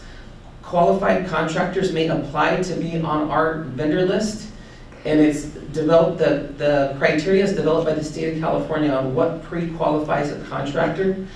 And instead of having to take these contracts and publicly put them in newspapers for 2 5-week runs in the newspaper, we can send out an email list.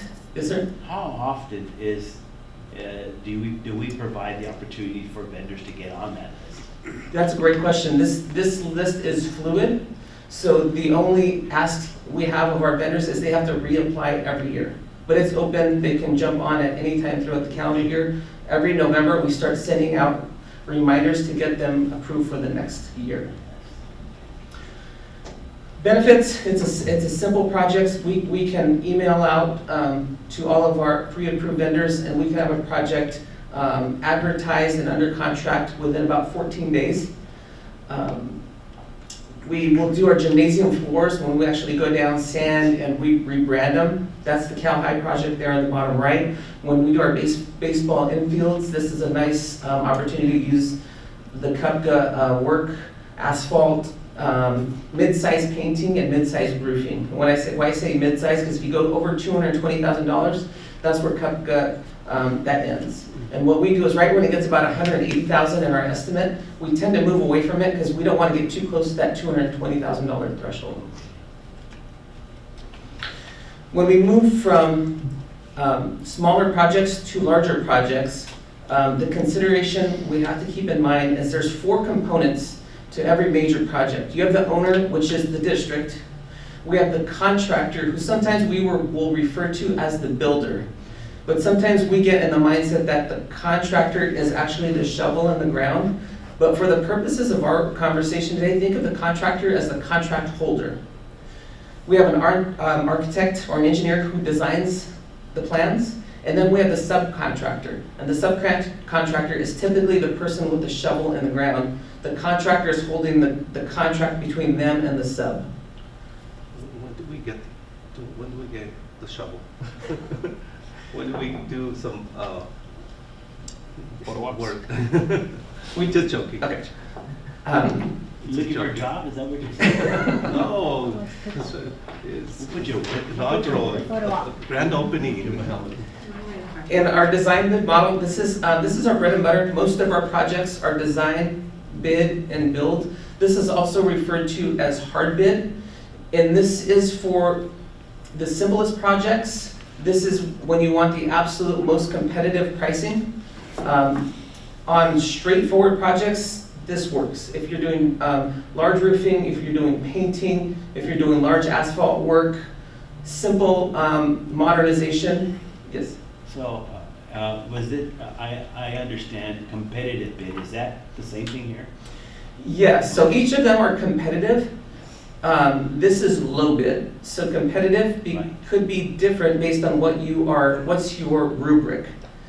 And what are you awarding value for? Is it the low price? And that's what this is. We also have competitive building when we take in other considerations like your past work history, your design portfolio, your means and methods. And we'll talk a little bit about that in the lease back. But for this purpose, hard bid means low bid. Some disadvantages for this is the builder or the contractor doesn't see the plans until they're done and they're DSA approved. So if they have any questions, if they have any recommendations, if there's any wonderings, they will ask them and they will be change orders ultimately.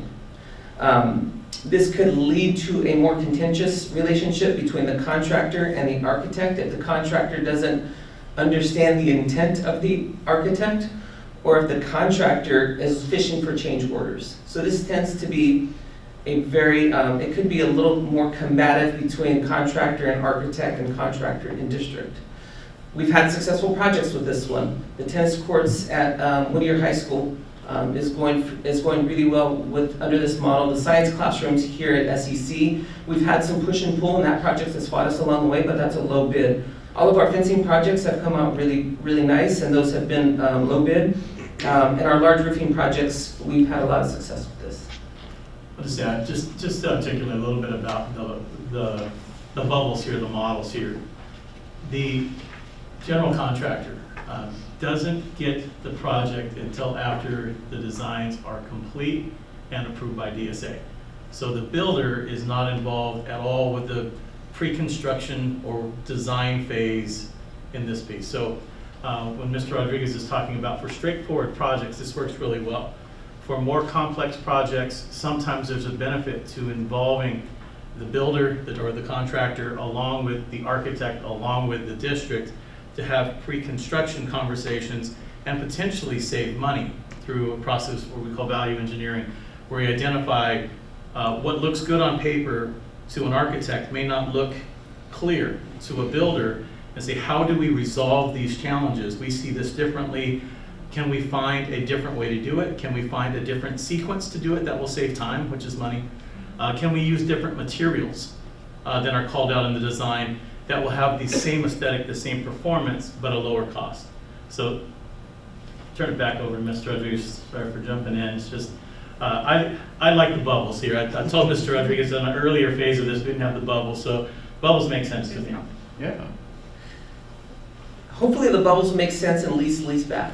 And in lease back is what Mr. Jamero was getting to, is the architect shares the plans with the contractor prior to DSA approval. So the contractor can look through them, they can plug them into their own building software, and they can model, they can look for clashes to see where maybe your sewer tie-ins, your electrical tie-ins, maybe those things are clashing and they're gonna be a problem in the field. And what could be a simple adjustment and software adjustments could be a 15-minute change. If you do that after they're going to DSA, that could be a month or 2 months of waiting for approval at DSA. So this allows for a lot of those clashes to get cleaned up before those plans are ever final. This is a competitive process, but it's competitive based on the RFQ. So let's submit, contractors will submit a written proposal based on the project that we put out. And we will rate each of those written responses, and then we'll pull in the project or the builders to interview them. And we'll interview them, we'll listen to their projects, we'll listen to their work history, their methodology, the fit, to see if they are a large company, a small company, does their experience match the needs of this project? And then we'll score them. There's a pricing component to that. They all get a fixed a worksheet where they plug in their fixed costs. So there's still a pricing element, but it's not, you can not be the low price and still get the project if you score out higher in the other areas. This is where we've done our stadiums. Yes, sir. My impression, where I came from before for 21 years, is this was always the least option that we took. And so I'm trying to understand, and maybe, I'm trying to understand this, why they thought that. Why did they think it was a riskier, or I don't know if it's risky, or whether they chose the other competitive over lease? Well, I'll share some perspectives, and Mr. Rodriguez, I'm sure will too. We're not undermining the traditional competitive bid, low bid process, and we think there are good applications for that. If you're going to lay sod, right, for a half an acre worth of sod, that's not going to need a lot of pre-construction discussion with an architect on sod. It's a pretty, or some of these other projects that are pretty straightforward. And you'd say, well, why do we have, because if you have these collaborative processes ahead of time, it's going to take time. Time is money, right? The collaborative process is not free, right? And that'll be built into the lease-leaseback contract is time for pre-construction services, that collaborative time with the owner as well as the architect engineer. So there are some costs associated with that. When we feel that there's a benefit to that, to larger scope project, and we're thinking Performing Arts Center, which is a lease-leaseback delivery model. The complexity of that project is big. The budget is big. The square footage is big. Lots of different aspects to that, from acoustics to the sound and lighting to just erecting a building of that size. It's complex, and it's something that we feel like a lease-leaseback delivery model is going to allow all the players at the table early to resolve any challenges that they see ahead of time, and hopefully avoid major hiccups or hurdles along the way, save time and money by bringing, and here's another benefit we saw of lease-leaseback, by bringing on the contractors early. They can get ahead on long lead items. Certain items take a long time to order, materials cost. They can order them earlier and have those materials on site at the time they need them for the construction schedule. I do have a question. Mr. President, who goes first? We have three people. Superintendent. I just want, when Mr. Rodriguez shares again about the Fresno case and why many people are worried about lease-leaseback because of that, but that's not the same as what we're doing. But that might help to answer Mr. Mendez's question. Okay. Mr. Lopez and then Ms. Castaneda. I'll defer to Mr. All right, Mr. Castaneda. Castaneda, you're on. Oh, thank you. And I think this relates to your earlier question, Mr. Mendez. I don't normally talk about my day job, but I think it's super relevant here. And getting to the heart of your question, well, at Rio Hondo, why was this not frowned upon? I mean, why was this frowned upon and not utilized more? And here it kind of, it's a different context, right? There's one example where I think leaseback would have helped prevent a lot of headache and heartache at the college. And it's the Campus Inn project. Yeah. Because there were so many things that could have come out in the collaborative process in terms of when to link the Campus Inn with Ray Theater and when not to link those. And we're still paying the price now, years later. So just one example. When sometimes, even though it's costly and it takes time, it makes sense to collaborate when you have projects of this magnitude. That's my point. Okay. Mr. Lopez? No. Okay. Thank you for asking. We're good. That was a good explanation. Thank you. Mr. Rodriguez, want to talk a little bit about the prior litigation, the Fresno case? I will. So in the early days of lease-leaseback, for the historians, I guess I'll take a quick bird walk for a second. Lease-leaseback actually dates back to the late 50s, so 1957. This was a response to the baby boom, and schools didn't have funding to build to keep up with the growing need for students in their spaces. So they would literally lease to contractors, developers, their land. It would get built, and they would pay that back over the life of the lease. This came back in the late 90s when we had more state funding for building, and it was a little bit of the Wild West in terms of how this was being executed. So there was less competitive components of the award process, you have the ability to partner with a lease-leaseback partner for the duration of your bond. It wasn't necessarily project by project. There wasn't a true lease agreement as part of that. All that has been worked out in the courts over the last 20 years. As recent as about a year and a half ago, we've seen kind of the last case on that close. So I think early on, late 90s through the early 2000s, the Fresno case was the landmark case, and it went back to court 3 or 4 different times. So potentially that may have left some concerns in people's minds about pursuing lease-leaseback because it was in litigation often years ago. Okay. Mr. Lopez. Now, because of that case, did we see new legislation change certain things with this model? Legislation has gotten tighter. It's competitively bid now. There's a true lease component. The pre-construction services, in the past, you'd be able to give the pre-construction services and then you could bid on the project. And now the pre-construction services are part of the construction services agreement. So the competitive part is done up front, and then the pre-construction is done after there is a agreement in place. Right. As I understand the Fresno case, that was the primary piece of it, was what entities were doing was awarding a pre-construction contract under some auspice to an individual company, and then turn around and award a bid for the builder. Likely, the pre-construction contract holder received that bid, and it was not seen to be competitive. It wasn't seen to be a fair opportunity for all. So I think now with kind of that restructuring of how that looks, and I think now that opportunity is no longer in existence because pre-construction services happen after the award and selection of the builder through a competitive process. You know, if I could lend some experience, and I've learned the difference between a not so good contract that exposes us to liability and a good contract that limits our liability.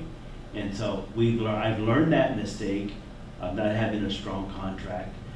So the question is, are our contracts good or excellent that would limit our liability? You or me? You, Mr. Gennaro. Okay, I'll take It's yours. I'll take it. Yes, our experience with lease-leaseback, again, going back to the stadium builds. For a long time, we had nothing against Olmo here, but we worked with a prior construction firm, BBK, who was very specialized in construction law and worked really closely to ensure that our contract evolved, our contracts for lease-leaseback specifically evolved to ensure that when there was legislation years ago or where there was litigation years ago, that the contract was tightened every step of the way to ensure that you learn from other people's challenges. We don't need the challenge to learn from them. And so the attorneys at BBK helped develop the template for lease-leaseback contracts, and that contract has gotten tighter and tighter. And now I think is seen as kind of the standard. We've shared our lease-leaseback contract with Olmo, with Colin, who you've met before, and he's looking at it too. And so we have legal eyes on the contract at all times because it is big dollar amounts, and potential litigation could raise high liabilities for us. Thank you. Mr. Lopez. In terms of this model and subcontracting, how many subcontracting can we have in this kind of model, and without, without encroaching into, say, workers' rights and such? That's a great question, and this is, I think, where the PLA actually comes in to help us, because they make sure that every one of those subcontractors or subcontractors, they're all subject to the PLA. Okay, thank you. And it's also why this project is actually really nice, depending on the district. Right. On your district staffing, this is the one that is the friendliest to those who run lean. We don't have in-house construction managers. And a contract, let's say the Performing Arts Center, you could easily have 40 or 50 subcontracts on that. Wow. And if the district was to run that as a CM multi-prime delivery model, which is out there, we would be the contract holder with 50 different entities. So that's why I said when we have contractor / builder, they're the contract holders. Thank you. Just to add to that a little bit, we talked about the different models fit the project, right? Different project. It also fits the size of the district. You know, if you are a LA Unified, you can have a staff of architects that are on your payroll. You can have construction management department with whole teams of individuals. We don't have that with our size. So being able to scale up when we have funding and resources from a bond to build lots of projects, we are able to do that through contracting out. Mr. Rodriguez will share a model in a little bit that can show if you wanted to do it all yourself, right? So if you're building your own home and you're going to install the kitchen, you're going to put in the countertops and the toilets and the showers and do the drywall and do the roof. That's one way to do it. And you can do that if that's what you want to do. But really looking at a model that fits our district, construction management multi-prime is a model that exists, and some larger entities sometimes do this as a delivery model. We haven't done it. I'll let you share a little more. This is something you will see in Long Beach Unified, LA Unified, where they have the in-house staff to go out and operationalize this, and it works. There are districts that swear by this. There are firms that run projects specifically like this, and to me, it has to match the needs. It has to match the fit, and each project is going to want to go a different way, and it's more art than science. That's why I don't have any absolute numbers, because it's something that we discuss internally based on practice, based on market conditions, and based on what the project is kind of speaking to us based on the complexity of it. So to some degree, it saves us money because we don't have the staffing. It right? does. It does. It does. And then we would run into an issue at the end of the bond of the folks who you add on staff. What do you do with them when your bond runs out? Right. And then that could be a bad deal as well. Right. Again, bubbles wise, you can see here the owner is responsible for a lot. So the owner, the district, would be contracting directly with the trades, with the subcontractors. So ultimately, the owner is responsible. So again, like if you are doing your own house, you'd hire a contractor, right? And they would bring in the tile guy, they would bring in the drywall guy, the paint guy, as opposed to myself trying to find a drywall guy, a tile guy, a roofing guy, and do it all and try to organize it ourselves. Again, in a bigger organization, that's possible. For us, this is not really fit to the size of our district. And I can imagine if there was something that didn't work well, we know who would blame on this, and so that has to be a tight ship in order to do that. And it's the risk. You're the one who's holding the contract, so the district would be left holding the bag. Right now, if we have a lease-back project and the subcontractor, it goes sideways with them, that's between the contract holder and the builder.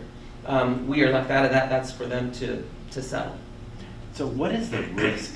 Because you just mentioned that the owner has to transfer it all over to the architect and contractor, correct?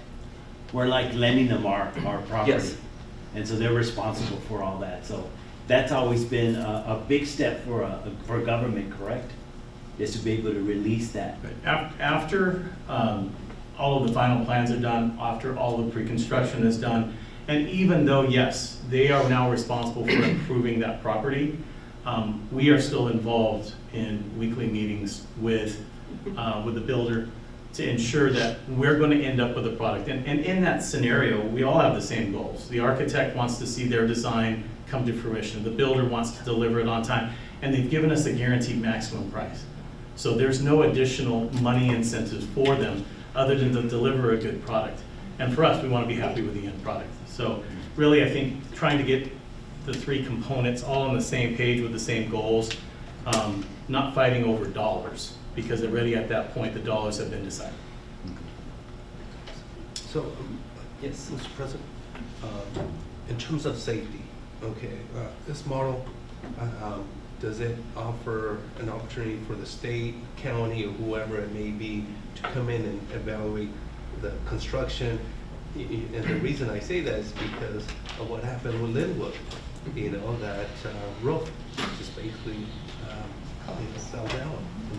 So I'm just, does this model allow the state and federal, whoever it may be, to oversee, make sure that we're doing it correctly, or not we, but the contractor? Yes, each one will have an inspector of record that is hired by the district as an advocate for us. They'll have a lab of record that is the independent testing facility for their welds, for their concrete, for all their material. And then they have the DSA field inspector that will show up. The field inspector and DSA, they don't care your delivery model. They just care that it's built to the plans that they approved. Thank you. Or to what they want to see. But inspectors, Thank you for that. the inspector, the DSA inspector it's a good thing, right? It ensures quality and integrity of the project. They're also a challenge sometimes, where sometimes you have a DSA inspector who has their own opinion. Even though the plans were approved by DSA, they can say, I want it more, I want bracing, more bracing. It's like, well, that's not in the plan, that's not in the code. I need more bracing before I can sign off on this project. So I think the inspectors do play a huge role in safety, as well as our construction management folks on other projects who are there, boots on the ground every day to ensure that things are happening correctly. So they don't see it, it's a lease back, a hard bid. No, they just want to make sure the safety. Okay, thank you for that. All right, Mr. Rodriguez. The fourth model we use rarely, but we do on occasion, is design build. That's when you're designing your builder. They have in-house architects, they have in-house engineers. Our interior lighting project is an example of this, where they design it. It's a turnkey project. They have the ability to design it and to build it, and it's a one-shot project. For simple lighting projects, we did exterior lighting this way. We did air conditioning units on this campus this way. It has its fit. We don't use it very often, but it's a nice tool to have in the kit. And then our upcoming projects through 2025. So we have a combination of hard bid and lease back. I think to the point where we started, most of our projects are going to be the hard bid, the design bid build. Where it's appropriate, we will add the lease back. We don't see any design build projects over the next year, but that's not to say that we won't. So, Mr. Jamel, all right, do we have any further comments or questions? See, after any additional questions, the attachment for the item also includes, you go back one, just this in a format. So we request your approval on the attachment with these recommendations for delivery model. Mr. Yes, Mr. Lopez. See, I think this is the reason why we asked for this, and I thank you, Mr. Jamero, and thank you, Mr. Rodriguez, for the presentation, is because we'll take ownership, right? We make the decisions, right? And I thank you for bringing this item up for the public to see what projects are coming up, and two, the projects that we vote on, right? So thank you for this. Okay, so lease back on soccer field and synthetic upgrade. So I guess it works. It's just, I've seen other high schools did the same thing, and this Whittier High School's getting it upcoming. Yes. Last month we had the Santa Fe High School synthetic field and athletic upgrades recommended under a lease back delivery model. Whittier High School is in line, as well as Lucerna High School. So this is part of the synthetic football fields for the non-stadium schools. We'll be looking at those in lease back. So is the choice for lease back in these cases is because a contractor has done it before and it's just easier to do it that way? I think it's historically dollar amount. I mean, these are the higher dollar amount projects. Again, general rule of thumb, about over $5 million.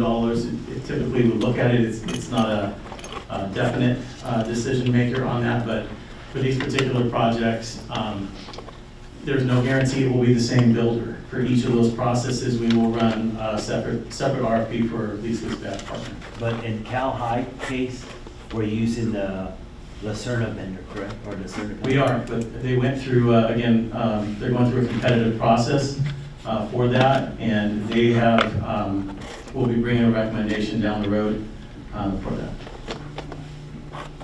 Okay, if there's no questions, secretary call the roll. Trustee? Oh, we don't have a motion. It's under new business. Sure, but I guess we started the presentation without getting a motion in a second. Okay, yeah. Okay, so we have a motion to approve, Mr. Lopez? Yes, Okay. so moved, but Moved by Mr. Lopez, seconded by Ms. Conchola. I do have a question. Yes. To Dr. Oviedo. I know there was discussion about us, partnering with Santa Fe, City of Santa Fe Sure, Springs. so we can, that is. Is that, I'm just wondering. So that is not tied to this. Right, I just wondered. They are actually taking their agreement tonight to their city council meeting. Okay. And we will be sharing with you, and then once that happens, we'll be working on the approval with the MOU. This is going to be a conflict of interest for our attorneys because we share the same attorneys. The city of Santa Fe Springs has Olivares Madruga as their city attorney. So what we have agreed with the city is that OMLO will represent the city of Santa Fe Springs, and we will work with BBK to represent Whittier Union on this particular case. And OMLO has worked with BBK and regularly gives them work when there's overflow. So that's how we will resolve that conflict of interest. They have a good relationship with BBK. Thanks. Can I ask a clarifying question? Sure. So, Dr. Oviedo, is that the arrangement to work with BBK, is that specifically for the Santa Fe High project? It will only be for an MOU with the city of Santa Fe Springs where they have agreed to pay for the exterior lighting on that Santa Fe Athletic Fields project. Thank you. Call roll. So call the roll. Trustees Canchola. Aye. Trustee Castaneda Gallegos. Aye. Trustee Lopez. Aye. Trustee Mendez. Aye. Okay, consider approval of amendment to administrative contract for the superintendent. And to share a readout as required by code is Ms. Fitzgerald. Okay. Good evening. So tonight bring forward the amended contract for Superintendent Dr. Monica Oviedo. Term of employment, so effective July 1, 2024. The term of the agreement is hereby extended through and including June 30th, 2028. And compensation with a satisfactory evaluation by the board. Superintendent's annual salary shall be increased by the same percentage increase in salary and bonus granted to any employee exclusive bargaining unit. If bonus is granted, it shall not increase the base salary. The base annual salary of the superintendent shall be $336,933.12. And 12 cents. To the 12 head. cents? Mr. Lopez? Do you have your hand up? I'm just looking for the 12 cents. Oh, okay. If you need a motion, I'll be happy to move. Second. Yes, move second by Ms. Conchola. Discussion? On the report, I'm just seeing the compensation of, you said 300. $336,933.12. It's on the readout. On the readout? Mhm. Okay, thank you. Oh, it's not on the amendment. It's not on the amendment. It's not, because it's not a change, it's not an increase. That's just sharing with you what currently exists. Oh, the current salary. Got it. Aren't we required to post that? To put it on the agenda? Just to As long as its financial terms are announced, you satisfy it because you're not changing those terms of the contract. The amendment is only changing specified terms. Okay. So you're in compliance. Oh, great. Okay. Thank you. Okay, Secretary, call the roll. Before we I'm do, sorry. may I just add a comment? Yeah. I appreciate that. I want to be able to affirm the work of our superintendent, and we recognize that it's our responsibility to work with our superintendent to make sure that goals are being achieved, and that the right direction is being pursued. And I just wanted to thank Dr. Oviedo for her leadership through a very busy year.